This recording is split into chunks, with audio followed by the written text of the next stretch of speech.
Hello guys, meron naman tayo panibagong template ngayon or design sa ating pandagdag negosyo or business sa ating printing shop. Okay, so meron tayo ditong tote bag. So usong-uso tong tote bag na ito. Ang kailangan mo lang dito yung canvas na tote bag at heat press. Ayan, pwede naman na HTB, kumbaga ay heat transfer vinyl. So pwede yan dito or DTF. Ayan, pwede rin dito yan guys. Okay. So dito sa video natin ipapakita natin yung ating design na pwede nyo magamit sa inyong tote bag. So sa design natin guys, hindi lang to pang tote bag, pwede rin tong pang t-shirt, pwede rin tong pang mug. So may nagawa na ako nitong video, itong design natin sa mug naman. So tignan nyo na lang dyan sa aking YouTube channel, andyan yan. Ayan, so sa ngayon video natin, for today's video, ang gagawin naman natin yung design natin ay para sa ating tote bag. Okay? So meron ako ditong ni-ready na isa. So gagawa natin yan ng isang mga sample pa para makita nyo talaga. Ayan. So meron tayo ditong sample na Daniel. Ayan. So usong-uso yung pangalan na yan. Siyempre lalagyan din natin ng isa pa. Okay? So dito meron na akong ni-ready. So gagawin mo dyan. Tatanggalin mo lang to. Ayan. Ayan. Itong ginagawa kong mock-up, pwede nyo rin gayahin para meron kayong mai-post sa inyong group or meron kayong mai-post sa inyong mga kaibigan, pwede nyo isend sa kanila. Okay, so gawa tayo ng isa pa sample. So letter K naman, di ba? Para talaga sa uso ngayon yan, napapanahon ngayon yung mga pangalan na yan. Ayan. So gagawin mo lang dyan, i-resize mo lang yan. Yan. Okay, so ito, ikakopy lang natin yan. Lalagay lang natin yan dyan. Ayan. Tapos tatansyahin nyo na lang kung pantay talaga. Tapos edit nyo na lang. Ayan. So tama. Sana tama yung spelling ko. Okay.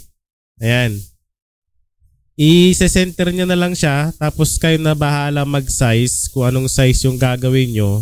Ayan. So pwede naman ganyan. Dito sa ating sa name, marami naman yan pwede pagpilian na font. Ayan. So marami yan. Basta dito sa Canva, kahit pre-account ka, makakagawa ka ng design tulad nito yung ginagawa natin mock-up. Marami ka pwede pagpilian na font. Ayan. So ito yung font natin. Balloon extra. Okay? So ayan. So meron na tayong design para sa ating tote bag. So ang gagawin mo dyan, kunyari, yan yung design. Diba, ipiprint mo yan or ikakat mo yan sa Cameo mo or sa cutter platter mo kung gamit mo ay HTB or heat transfer vinyl. So ang gagawin mo dyan, mo muna yan, i-layout mo.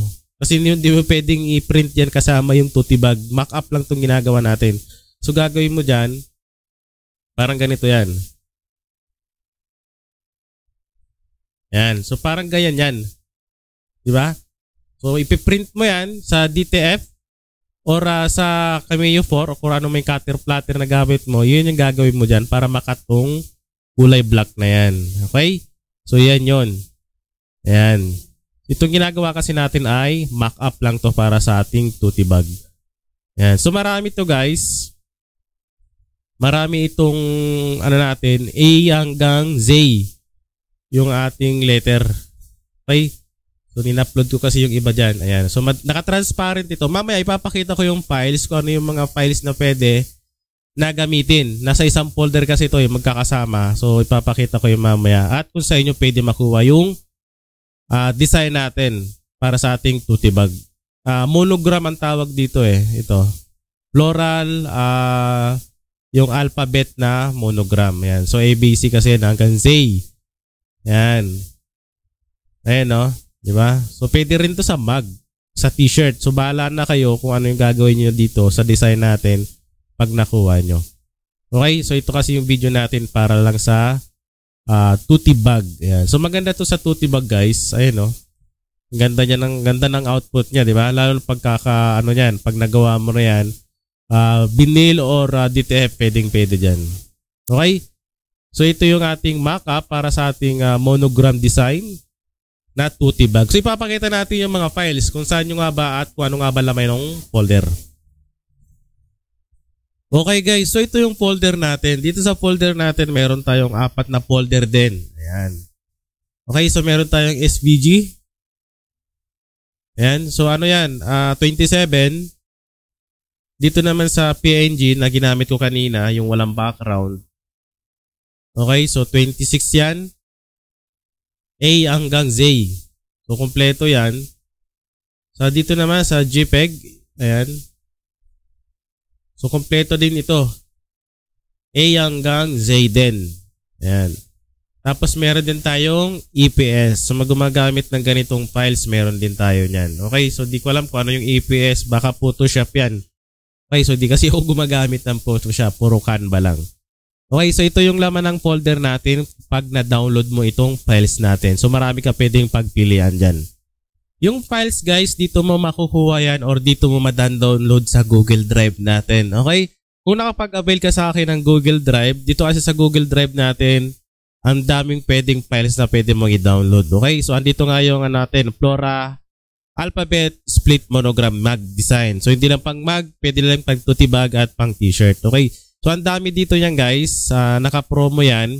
Pero ang price natin dyan ay $299. So, $299, hindi ka na lugi dyan kasi ang dami mo na pwedeng i-download. Meron tayong tracing pad. Ayan. Meron din tayong pang t-shirt, stickers na ready to print. At yung ating mga sublimation mug. Okay. So, andito din yung ating design para sa teacher. Sa Halloween, yung mug natin na pang Christmas, andito rin. Lahat-lahat, andito yan. So, pwede mo ma-download yan. Meron tayong sports jersey sublimation, spoof brand design, yung ating Rush ID with formal attire. So, ang dami yan. Ayan, meron tayong pack anime t-shirt design, pop art t-shirt design, at yung mug collection natin, andito yung Bible verse. Ayan. Sa mug collection pa lang guys, ang dami yan. Sa 7 gig lahat yan. Sa mug pa lang yan ha. Kasi ang daming laman yan. So, sa $299, hindi ka na lugi dyan. Yan. Meron din tayong couple mug design, cute animal coloring book, doodle collection sa mug. Ayan. So, marami dito yan, guys. Okay? Itong Bible verse bundle with religious sa t-shirt ito. Ayan. So, $290 lang na ito. $299 yung ating Google Drive para makapag-access ka. Madadownload mo lahat ito. Good for 1 month. Ayan. So sigurado naman sa isang buwan madadownload mo lahat ito. Kailangan pag nag-avail ka, i-download mo na lahat para hindi sayang yung i-avail mo. Okay? So sulit na sulit yan kasi sa mag pa lang yan, dami na. Pwede mo i-save yan para magamit mo next year. Okay? So andito lahat yan guys. Sa mga gusto mag-avail, mag-message lang sa ating Facebook page at mag-comment lang sa YouTube channel natin para ma-access ko. Okay? Yan. So marami ito pwede mo pagpilian. Meron din tayong pricing calculator para sa ating mga presyo ng ating printing business natin dyan. Yan, Migi Script, Mag Collection, Bible Verse. Ito nga yung sa ating pang Christmas, pang Halloween. So, ang dami niyan guys. Meron din kids frame for invitation. Itong calendar natin. Kung gagawa ka pa ng calendar, andito yan, yung commercial calendar natin. 4 pages, 6 pages, 12 pages, saka yung A4 landscape natin. So, andito yan. Meron din tayong unofficial receipt. At yung mga Canva template natin, guys, andito rin yan. So, pipili ka na lang. So, lahat yan pwede may download. Okay, kung ano yung nandito sa lahat na to na files natin, yan ang pwede mong i-download. Okay? So, message lang, guys, sa mga gusto mag-avail para makapag-print din kayo ng panimula sa inyong printing business.